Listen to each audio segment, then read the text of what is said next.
The limestone feels cold, even through Giovanni Giustiniani's gauntlets. He runs his fingers along a crack in the wall, not the visible fissure that splits the outer fortification, the Romanis gate, but a smaller one, the kind you only notice when you press your palm flat against stone that has stood for 1,000 years. The crack is perhaps 2 fingers wide. Tomorrow, he thinks, it will be wider. The day after that, wider still. What Giustiniani doesn't yet know, what he cannot know as he stands here in the pre-dawn darkness with the taste of salt air and smoke in his mouth, is that in 25 days, men will pour through gaps in these walls like water through a broken dam, and the city behind him, the city that has survived every siege, every army, every catastrophe for 11 centuries, will cease to exist in any form recognizable to the people sleeping in its streets tonight. The sound reaches him before the impact. A deep, percussive boom that seems to originate not from any specific direction, but from the earth itself, from the air, from his own chest cavity. Then the wall shudders. Dust rises in a cloud that catches the first grey light of morning, and somewhere to his left a section of the outer fortification, perhaps 10 feet across, simply crumbles. The stones that have been fitted together since the reign of Theodosius II, separating and falling with the resigned finality of a body giving up its last breath. Giustiniani has commanded men in siege warfare from Genoa to the Black Sea. He knows what cannons can do. He has never heard a cannon like this. Urban the Hungarian had promised Sultan Mehmed II a gun that could reduce the walls of Babylon. This was in January, when Urban arrived at Eden with drawings and promises, having been turned away from Constantinople because Emperor Constantine XI couldn't afford his price. The gun Urban described would fire a stone ball weighing over 1,200 pounds. It would require 60 oxen to move and a crew of 200 men to operate. It would need to call 4 hours between shots. Mehmed, who at 21 has already earned the epithet the Conqueror, though he has conquered nothing yet, looked at Urban's drawings and saw not a weapon, but a philosophical statement. Here was mathematics made manifest.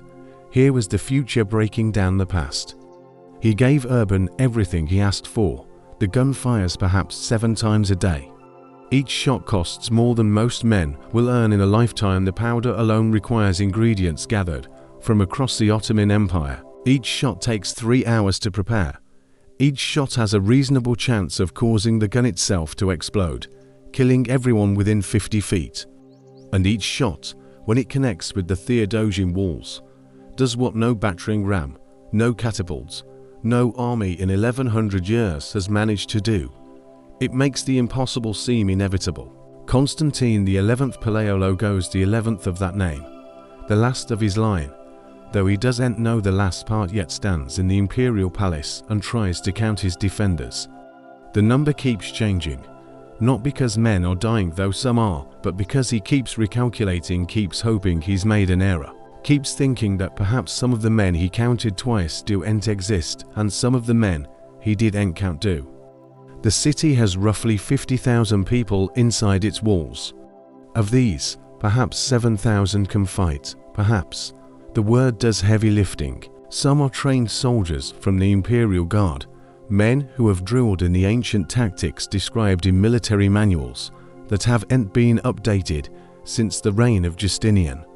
Some are Italian mercenaries like Giustiniani, professionals who fight for coin and contract. Some are clergy who have never held a sword, but who will hold one now, because the alternative is to wait for what comes after the walls fall. Some are boys.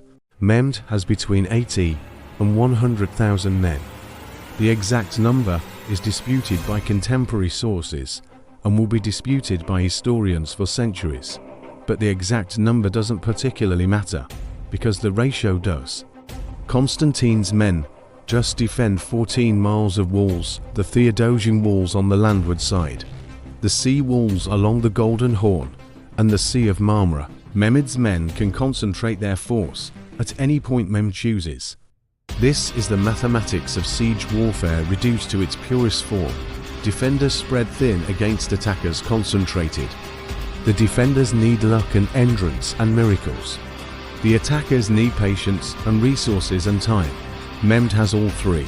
The Ottoman camp sprawls across the hills outside the walls, like a city itself, a temporary metropolis of tents and cooking fires and the organized chaos of an army that knows it will be here for weeks, possibly months.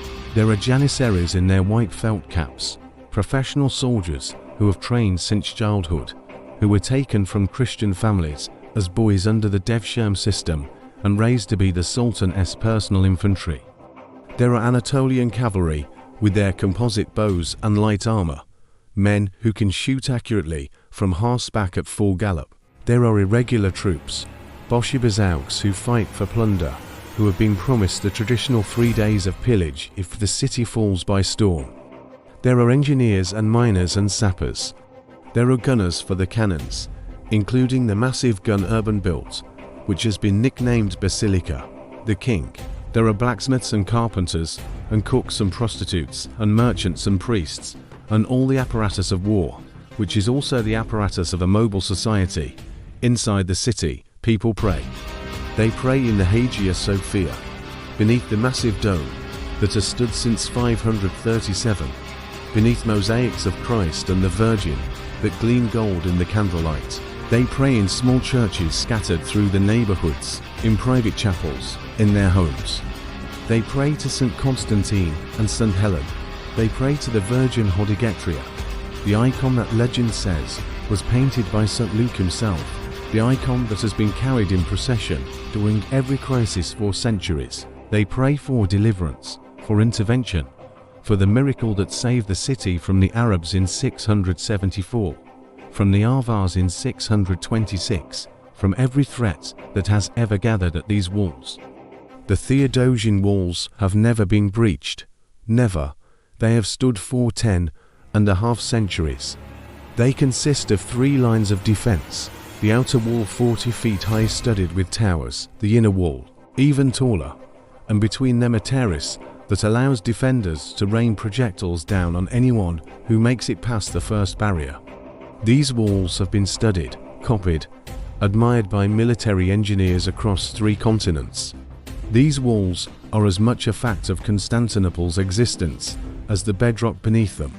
On April 6th, the bombardment begins in earnest, not just Urban's great gun, but dozens of smaller cannons, firing in an irregular rhythm that makes sleep impossible, that makes conversation difficult, that fills the air with smoke and the streets with a fine dust of pulverized limestone. The noise is extraordinary. Mehmed has positioned his artillery to concentrate on specific sections of wall, the Blockany Palace area in the northwest, the Romanis Gate, the third military gate.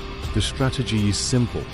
Identify the weakest points, hammer them until they break, pour men through the gaps. The defenders repair the walls at night. They work by torchlight, mixing mortar, hauling stones, filling in the breaches that the day's bombardment has created. It is exhausting work, dangerous work. Ottoman archers shoot at anything that moves on the walls after dark, and it is ultimately futile work, because the walls they repair tonight will be damaged again tomorrow, and the next day, and the day after that. But they do it anyway, because the alternative is to watch the walls crumble and do nothing. Giustiniani takes command of the defense of the Romanis Gate area. He has 700 men, mostly Italians, some Greeks. They are not enough. There will never be enough. But Giustiniani is a professional, and professionals work with what they have. He organizes shifts so that men can sleep, can eat, can rest between bombardments. He inspects weapons, checks supplies, walks the walls at night speaking quietly to sentries. He does not promise victory because he cannot. He promises only that they will sell their lives dearly. And somehow, in the pre-dawn darkness of late April, this is enough. The problem, the fundamental, unsolvable problem that neither bravery or skill can address, is one of resources. Constantinople was once the wealthiest city in the world, the capital of an empire that stretched from Italy to the Euphrates, from the Danube to Egypt, a city where scholars preserved Greek and Roman texts, where artisans created works of art that still astound viewers centuries later, where merchants traded goods from China to England. That city is gone. What remains is a capital without an empire, a head without a body, a great name attached to a modest reality. The Byzantine Empire in 1453 consists of Constantinople itself and a few scattered territories in Greece. The Ottomans control everything else, all of Anatolia, most of the Balkans, a vast territory that generates revenue, troops, resources. Mehmed can lose 1,000 men and replace them. Constantine cannot lose 100 without feeling the gap in his lines. Mehmed can fire his cannons until the barrels crack because he has the foundries to cast new ones. Constantine hoards powder and shot because he cannot make more. This is not a fair fight. It was never going to be a fair fight. The question was never whether Constantinople could defeat the Ottoman Empire in open conflict. The question was whether the walls could hold long enough for help to arrive. Help, theoretically, is coming. Constantine has sent envoys to Venice, to Genoa, to the Pope, to anyone who might care that the last remnant of the Roman Empire is about to fall. The responses have been sympathetic and useless. Venice and Genoa are trading powers who do extensive business with the Ottomans. They will not risk their commercial relationships for a city that can offer them nothing in return. The Pope has offered support conditional on the Orthodox Church accepting union with Rome, a theological compromise that most Byzantines find more horrifying than conquest. Some help does arrive, a few ships, a few hundred men, but nothing like what Constantine needs, nothing like what the situation demands. On April 12th, a Venetian ship captain named Giacomo Coco sails into the Golden Horn, past the Ottoman fleet, his ship heavy with supplies and weapons. It is the last supply ship that will reach the city. The Ottomans begin constructing a boom chain across the Golden Horn, massive links of iron stretching from shore to shore, preventing any more ships from entering. They also begin building a fort on the European side of the Bosphorus to complement the one Mehmed built on the Asian side the previous year. Between these two forts, Ottoman cannons can now sink any ship trying to pass through the straits. Constantinople, surrounded by water on three sides, has always relied on naval resupply. Now the sea offers no salvation. Inside the city, the mood shifts, not to panic, not yet, but to a kind of grim recognition. The walls are being damaged faster than they can be repaired. No relief force is coming. The Ottomans show no signs of giving up or running out of supplies. The mathematics are simple and brutal. Mehmed, in his command tent, studies maps and reports. He is methodical, patient, willing to spend weeks or months to achieve his objective. But he is also 21 years old, and acutely conscious of history, of legacy, of the judgment of posterity. His father, Murad II, besieged Constantinople in 1422 and failed. Every Ottoman sultan has wanted this city. Every Ottoman sultan has been denied. Mehmed will not be denied. He cannot be denied. The legitimacy of his rule, the respect of his commanders, the very definition of his sultanate depends on success here. He has brought scholars with him, men who have studied the previous sieges, who have read Byzantine military manuals, who understand the city's defenses as well as the defenders do. He has brought engineers who propose digging tunnels under the walls, a strategy that Constantine counters by digging counter-tunnels, leading to a surreal underground war of collapse and counter-collapse that kills dozens of men in darkness and mud. He has brought naval commanders who propose dragging ships overland, by passing the boom chain across the Golden Horn, by literally carrying 70 ships over the hill behind Galata and launching them on the other side. It sounds insane. It works. On April 22nd, the defenders wake to find Ottoman ships in the Golden Horn, inside the city's defenses, and suddenly the sea walls that seem safe now require men to defend them, men Constantine doesn't have. The city begins to contract, psychologically if not physically. Streets that were busy weeks ago are empty now. Markets that were crowded are shuttered. People stay close to their homes, close to their churches, close to the certainties they can still touch. There is food, For now grain stores, salted fish, wine, but the knowledge that no more is coming changes how people think about eating. There is water from wells and cisterns, but the knowledge that a siege might last months changes how people think about waste. And there is the sound, constant, irregular, impossible to ignore. The boom of cannons, the crash of stone against stone, the shouts of men on the walls, the prayers in the churches. The city has always been loud. Any city of 50,000 people is loud, but this is a different kind of noise, the acoustics of dissolution. Each sound a reminder that the world outside the walls is being marshaled for one purpose, and that purpose is destruction. On May 7th, Mehmed orders a general assault. Not the final assault that will come later, but a test, a probing attack designed to find weaknesses and exhaust the defenders. The assault comes in waves. First the irregulars, the Bolshevizauks, poorly armed and undisciplined, but numerous, who rush the walls and die in large numbers, but whose bodies fill the ditches, and whose ladders, even broken, provide footholds for the next wave. Then the Anatolian troops, better armed and better trained, who make it to the walls and fight hand to hand with the defenders on the ramparts. Then the Janissaries, who are held in reserve, who watch and learn and prepare. The assault lasts 4 hours. Giustiniani is wounded not seriously. An arrow through the arm and continues fighting. Constantine appears on the walls personally, sword in hand, because an emperor who asks men to die while he hides is no emperor at all. The defenders hold, barely. Men die of exhaustion as much as wounds, die standing up, die with their hands still gripping weapons they no longer have the strength to swing. When the Ottomans finally withdraw, they leave hundreds of dead at the base of the walls. The defenders have lost dozens, a small number in absolute terms, catastrophic in relative terms, because Constantine has no reserves, no replacements. That night, for the first time, some defenders begin to slip away, not many.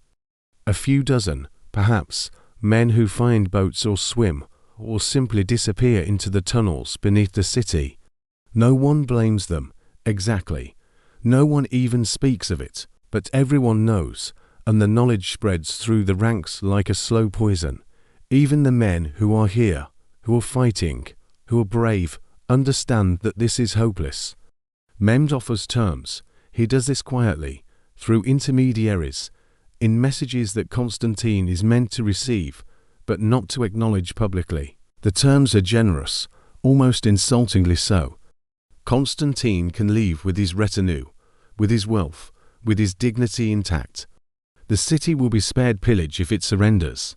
The people will be allowed to practice their religion, to keep their property, to continue their lives under Ottoman rule. Constantine refuses. He refuses not because he believes he can win, he knows he cannot, but because surrender means the end of something larger than himself, larger than the city, larger even than the immediate fate of the 50,000 people inside the walls. Constantinople is the last living link to Rome, to the empire that Constantine the Great founded, to a continuity of civilization that stretches back more than 1,000 years. To surrender it is to admit that history has ended, that the future belongs entirely to someone else. He cannot do this. He will not do this. On May 26th, the bombardment intensifies. Urban's great cannon, which has cracked and been repaired twice, fires more than a dozen times. Other cannons join in until the noise becomes a kind of sustained roar, punctuated by the crash of impact. The walls near the Romanis Gate develop gaps too large to repair in a single night. The defenders pile rubble behind the breaches, create makeshift barriers of timber and barrels filled with earth. But everyone can see that these are temporary measures, that the next assault will come soon, that when it comes, there may not be enough men left to hold it back. In the Hagia Sophia, priests conduct services around the clock. The church is packed, not with soldiers, but with civilians, women and children mostly, the old and the sick, people who cannot fight, but who need somewhere to be, something to do with their hands besides wringing them. They sing hymns that have been sung in this space for 900 years. They light candles, they clutch icons, they wait. Mehmed sets the final assault for May 29th, before dawn. He wants darkness, wants confusion, wants the defenders exhausted from a night of anticipation. He assembles his forces in the darkness, arranges them in waves just as he did for the previous assault, but in greater numbers, with more coordination, with the absolute commitment of everything he has. The irregulars will go first again, expendable, meant to exhaust the defenders and fill the ditches with their bodies. Then the Anatolians, then the Janissaries, his elite, who will pour through whatever gaps the first waves create. The assault begins at 1:30 in the morning. The attackers carry torches, thousands of torches, so many that the night becomes a surreal half-light of flame and shadow. The defenders can see them coming, can see the sheer number of them, can understand in a single terrible moment that this is not another probing attack, but the end, the final throw of everything Mehmed has. The irregulars hit the walls first, and they die in staggering numbers.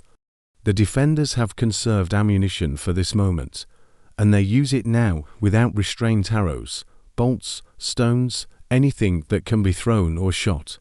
The irregulars die and keep coming.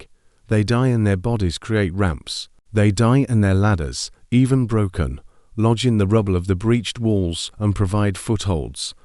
Then the Anatolian troops arrive, professional soldiers who know how to use the chaos the irregulars have created, who climb over the bodies and the broken ladders and make it to the top of the walls, who fight with skill and determination. Giustiniani's men hold them back, barely, fighting hand to hand on the ramparts, where a single misstep means a 40-foot fall.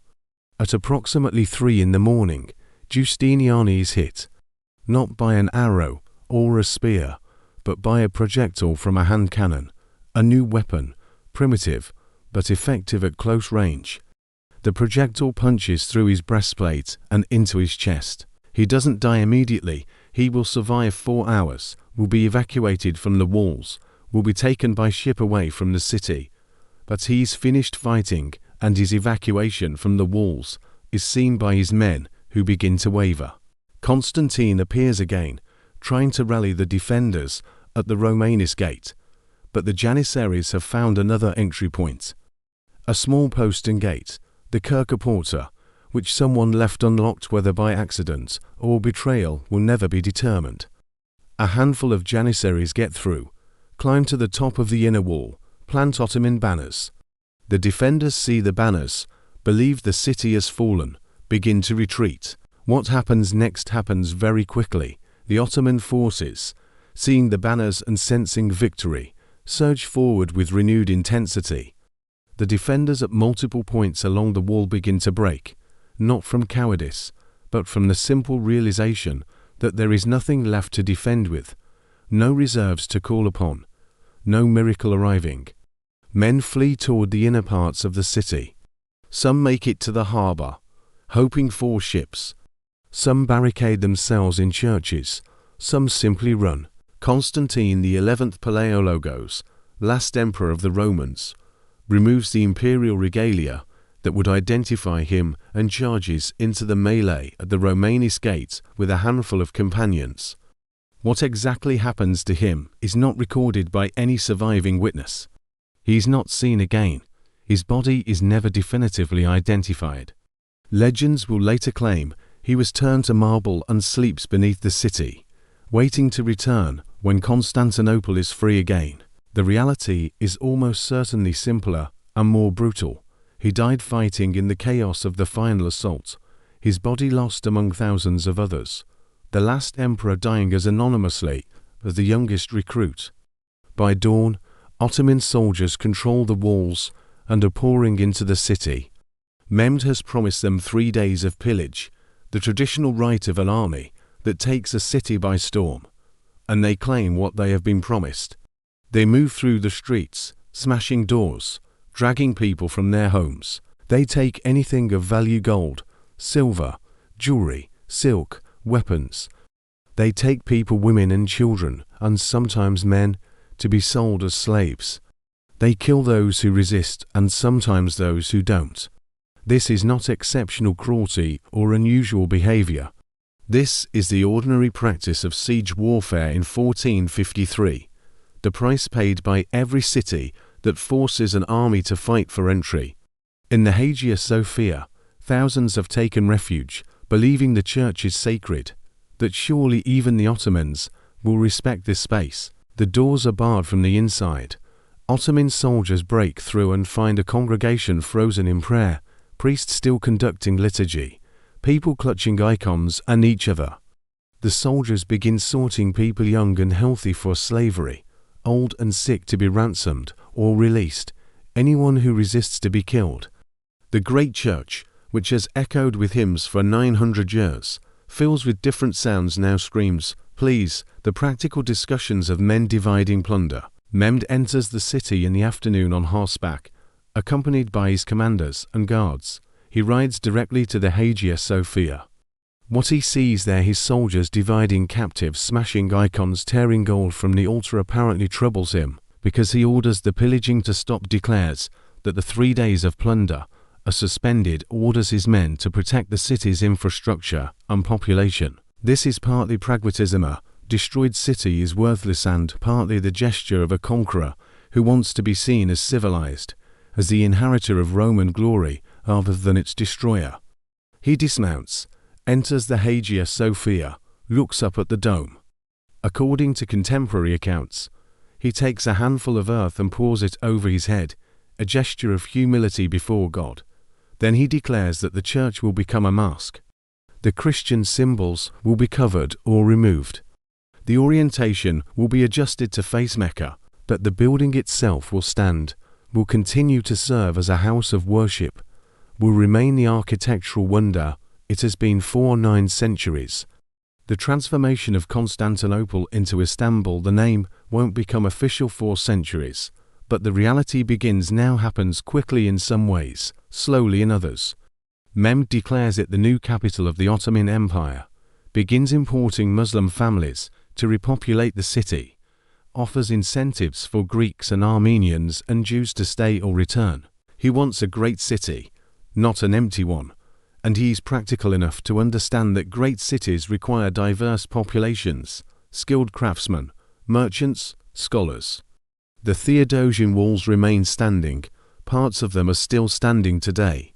Over 500 years later, limestone and brick, and the accumulated repairs of centuries.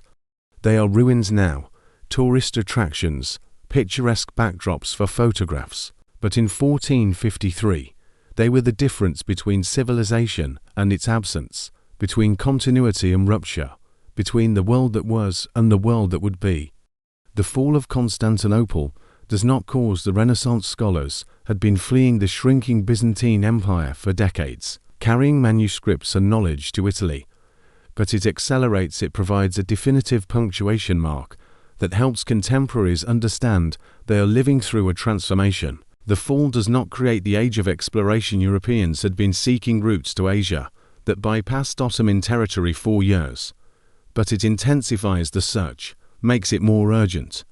The fall does not end Christianity in the East. Orthodox communities survive under Ottoman rule for centuries, but it removes the last political expression of Eastern Christianity as a rival to Islam. What the fall of Constantinople does, more than anything, is demonstrate the limits of fortification in the age of gunpowder. The Theodosian Walls were perfect for the military technology of the 7th century. They were still formidable in the 13th century. By 1453, they are obsolete, not because they are poorly designed, but because weapons have evolved faster than defenses. Urban's Great Cannon and its smaller cousins represent not just a new military technology, but a new kind of warfare, one where wealth and industrial capacity are more than tactical brilliance or individual courage. Mehmed wins not because his soldiers are braver than Constantine's, they aren't, particularly, but because he can concentrate overwhelming resources at specific points, can sustain losses that would cripple his opponent, can afford to spend months reducing walls that seem impregnable. Constantine loses not because his men fail to fight, they fight with extraordinary courage, but because he is defending a city with the resources of a small town against an empire with the resources of a continent. This is the new mathematics of warfare, and it will define the next several centuries. Fortifications will evolve star forts, bastions, elaborate geometric systems designed to deflect and absorb cannon fire, but the fundamental equation remains the same. Defenders need walls thick enough and artillery positions sophisticated enough to match attackers' firepower, and this requires money, industry, state capacity. Small states, poor states, states without access to the latest technology will simply cease to exist, absorbed by larger neighbors who can afford the machinery of modern war. The individuals who experienced the fall of Constantinople, the soldiers who fought on the walls, the civilians who prayed in the Hagia Sophia, the looters who took what they could carry, the new Ottoman administrators who arrived to govern the city all understood they were living through something momentous, but they could not have fully grasped the systemic implications. How could they? They were focused on immediate questions. Will I survive today? Will my family be safe?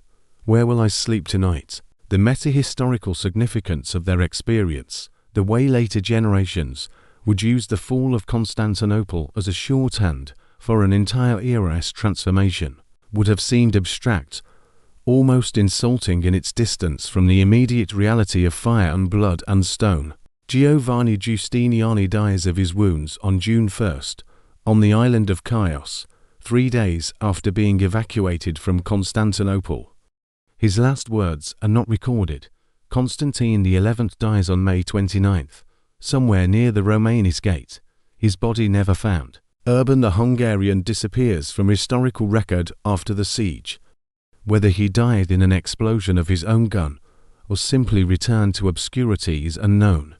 Mehmed II lives another 28 years, dies in 1481, and is remembered as the conqueror, the sultan who achieved what 7 centuries of Ottoman rulers could not. The Hagia Sophia serves as a mask for nearly 500 years, becomes a museum in 1935, becomes a mask again in 2020. The building remains, its dome still dominating the Istanbul skyline, visible from the Bosphorus, from the hills, from the narrow streets of the old city. Tourists visit, take photographs, marvel at the mosaics that survive centuries of covering and uncovering. They stand in the space where Constantine's subjects prayed for deliverance, and where Ottoman soldiers divided captives, and where millions of Muslims have prayed since. The building contains all of this history without comment, without judgment, simply by continuing to exist. The walls are still there too, running for miles through modern Istanbul, sometimes incorporated into new construction, sometimes standing alone, always marked by the passage of time and the impact of urban cannons. You can see the places where Ottoman projectiles struck, can trace the pattern of damage and repair, can understand if you look carefully enough exactly how the siege progressed, where the walls held and where they failed. The cracks are still visible. Some of them are still growing, slowly, imperceptibly, the limestone yielding to gravity and weather and the accumulated weight of centuries. On April 28, 1453, when Giovanni Giustiniani placed his palm against the wall and felt the crack beneath his fingers, he understood that he was touching something that could not last, that the question was not whether it would fall, but when and how and what would replace it. He did not know the exact date. 25 days was probably longer than he expected to survive, and he could not have imagined the world that would emerge from the ruins, the empire that would stretch from Budapest to Baghdad, the city that would house millions, the technologies that would make his experience on the walls seem quaint. All he knew was the immediate reality. The stone was cold, the crack was growing, and somewhere in the darkness, men were preparing weapons that could break what had seemed unbreakable. That was enough. It had to be enough. The rest, the meaning, the significance, the judgment of history would be determined by people not yet born, in circumstances not yet imaginable, according to criteria not yet defined. All Giustiniani could do was place his hand against the wall, feel the crack beneath his fingers, and prepare for the dawn.